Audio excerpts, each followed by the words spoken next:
Hey there, what's happening, guys? Monday night. Thanks for coming back to the channel. I appreciate you taking the time to watch. Just got back from Goodwill. Every Monday night I like to head there, 75% off. I end up buying 22 items. No, excuse me, I spent $22 and I bought 13 items, so I'm getting them for a little bit over $1.50 a piece. Found some pretty good stuff. Still picking up the women's shorts. I'll have to look it up. I found a almost new Fat Farm. Remember that brand? I don't even know if they make that anymore. Found some new jeans, still with the tags, some new Levi's. So found some pretty good stuff. So for $1.50, you can't go wrong there. I don't have any sales going out today, so that's kind of a bummer. But it's just the way it goes sometimes. But I'm going to take advantage of the opportunity with the extra time that I have not packing orders. I'm going to make sure I take some good pictures of a bunch of different items so I can make sure I list consistently. And we want to make sure we're doing that because the more you list, the more money you make. But the one thing we're going to talk about today, I'm going to submit a card to PSA. So I pulled a Caton Clark rookie card, and it's a pretty decent one. It's the Caton Clark. It's a blue Velocity card. So I don't really want to take it out. But I'm going to take it out of this top loader because I'm going to put it in a different one.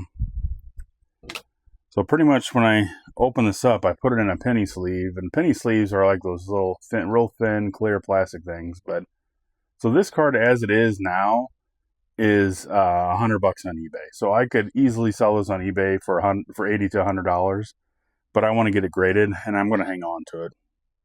I'm going to go ahead and put this in a different top loader, save my rookie one. So ideally, obviously, when you send in cards, or at least what I've seen and heard, as soon as you get the card, you want to make sure you put it in a penny sleeve. That's that cheap little clear sleeve. And from what I can tell, like the corners aren't bent on this. The card looks pretty centered. I don't know anything about grading, but we're going to put it in this top loader. And we're going to send it off to PSA. So I'll show you the process here.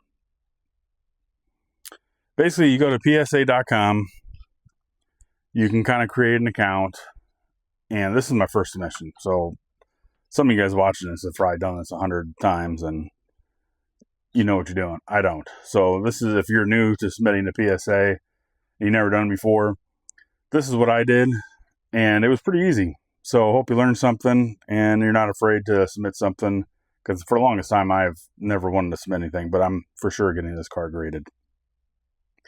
So you go to PSA.com, you create an account, you can search for your card, and then it brings up your card. You can see like a picture of it, not your actual card, but a picture of the card. And PSA has the title and everything. And depending on the value of your card, or your expected value of the card, is how much you're going to pay. For this card, since I put it as, I think the retail would be under $500. So it's going to cost me $24.99 to get this graded. So I was like, oh, that's not bad at all. But then you go through the whole process and ask you how you want to do the shipping, because you got to ship this to them. So you can ship through PSA and have them do it all insured and that kind of stuff. And they use FedEx and they charge you $20. And I'm not doing FedEx.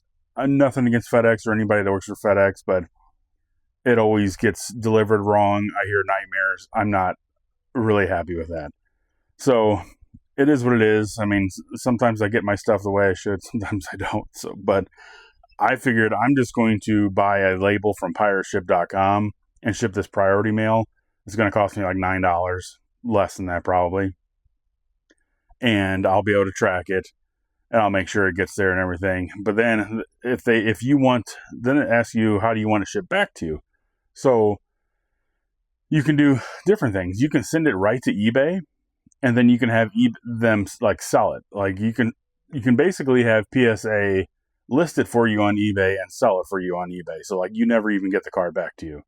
And I don't want to do that because I'm going to keep it. Or you can send it to the eBay vault, the PSA vault. So but basically that means is eBay, I think it's eBay, hangs on to the card for you under your account, and it's like stored somewhere in their vault. And if you ever want the card, I guess you just put it in and they'll pay for them to ship it to you or whatever, but I'm not doing that either. I want that card back. So I selected for them to ship it back to me. So it's $20 for them to ship it back to me. So I'm like, whatever. So I paid, I'm going to pay the $20. And then I paid I think I have my prices right. I think it was, maybe it's $10 back to me. I don't remember, but you had to pay for that, for them to ship it back to you. And then I paid $15 to have it get back to me earlier. So if you don't pay for the rush, they say it's 65 days. So that's over 2 months. And that's a really long freaking time. So for $15, they cut it down to like 20 days. So I think they said they take off 45 days or something like that. So I can figure 3 to 4 weeks and I get the card back. I know that's a lot of information, but it is what it is. So I'm going to pack this up in just a second. But then they have you print off these little flyers and everything. And they give you, I'm going to cover it up, but they give you a piece of paper here. And you're supposed to cut out this barcode and tape it to the outside of your box. So I'm going to do that. And they give you several other pieces of paper that just basically has like your information on it. But they say PSA use only. And it doesn't really tell me, unless I miss it somewhere in the email, to stick this in the box, but I'm going to stick it in the box. So that one's PSA only. This is PSA copy number 2. So that's going to go in the box. And then this is the PSA item list. And so it shows my card, basically. I don't know. I'm going to cover up this information here. Yeah, I'm not going to show this information. I don't know if it's personal or not. But just basically says my card. I'm submitting one item. So I'm going to put that in there. And then there's my copy. So I'm going to keep this. Basically shows me how much I'm going to be charged and what I'm submitting. So I don't know. So let me get this card packed up real quick. So I know that was a lot of information, guys. And I was kind of rambling. And I was just kind of talking a lot. And I probably lost most of you. But I get it.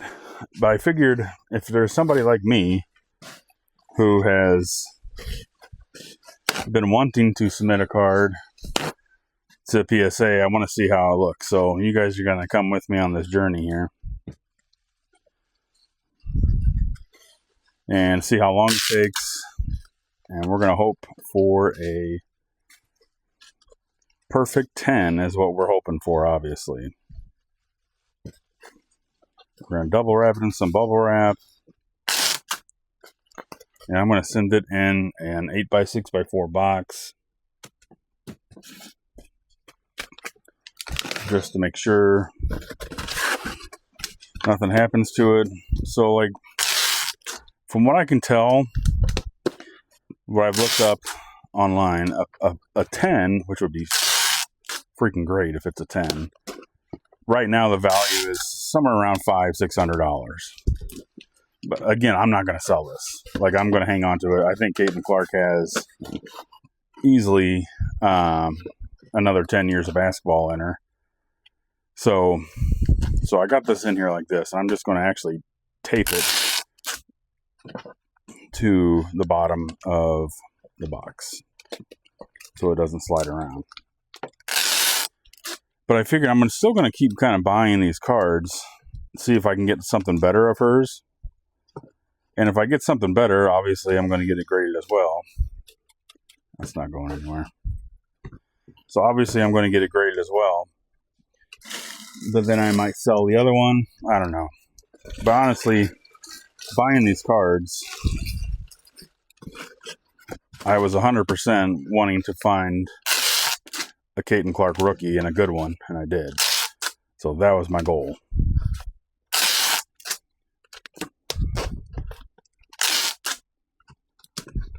Here we go. So now, oh, mother of freaking pearl. I cannot believe I just did that.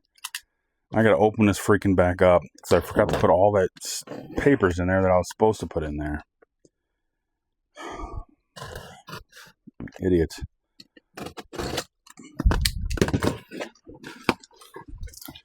Okay. Let's try this again now. So I have that I save. This all goes inside.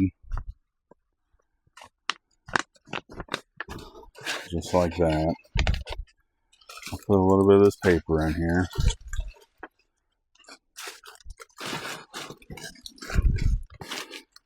Jeez. Gotta pay attention better.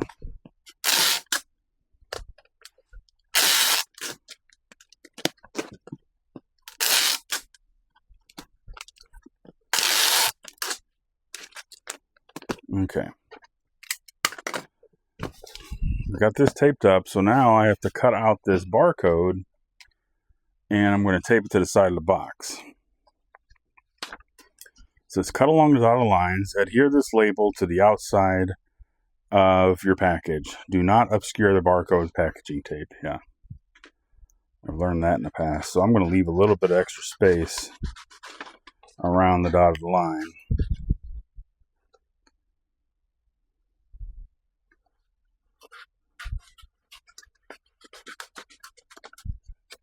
Like this. So we're going to put it right, let's put it right in the middle so I kind of got some room. So what it's saying, like you can't put tape over this barcode. So I imagine when they get this in, they probably scan the outside of the box and they know exactly where to go with it.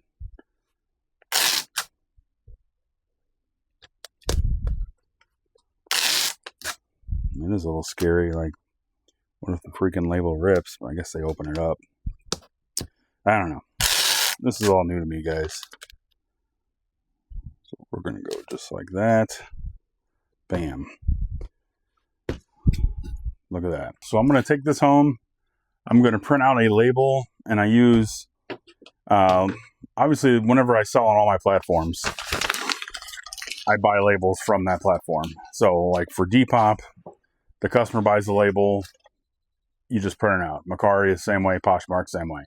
With eBay, you buy the label through, if you buy it through eBay, they give you a discount from USPS, and so you get a little bit cheaper postage. So I always buy through eBay, obviously. In the rare chances, sometimes if I need to buy a label outside of those platforms, I go to pirateship.com, create an account, it's free, blah, blah, and then you just purchase a label, tie your PayPal account to it, and you're done. You just put in the dimensions where it's going, and there you go. So, all right, we're going to send this off. You guys will see, hopefully in about a month, what it comes back as. All right, guys, that's all I have for you tonight. Thanks for coming by the channel. I appreciate it. If you ever have any comments, questions, that kind of stuff, go ahead and leave it, and I'll answer them in a video. If you haven't yet, please like and subscribe. That really helps me out. So that would be great if you do that. So thanks again, guys. I appreciate it. We will see you guys next time.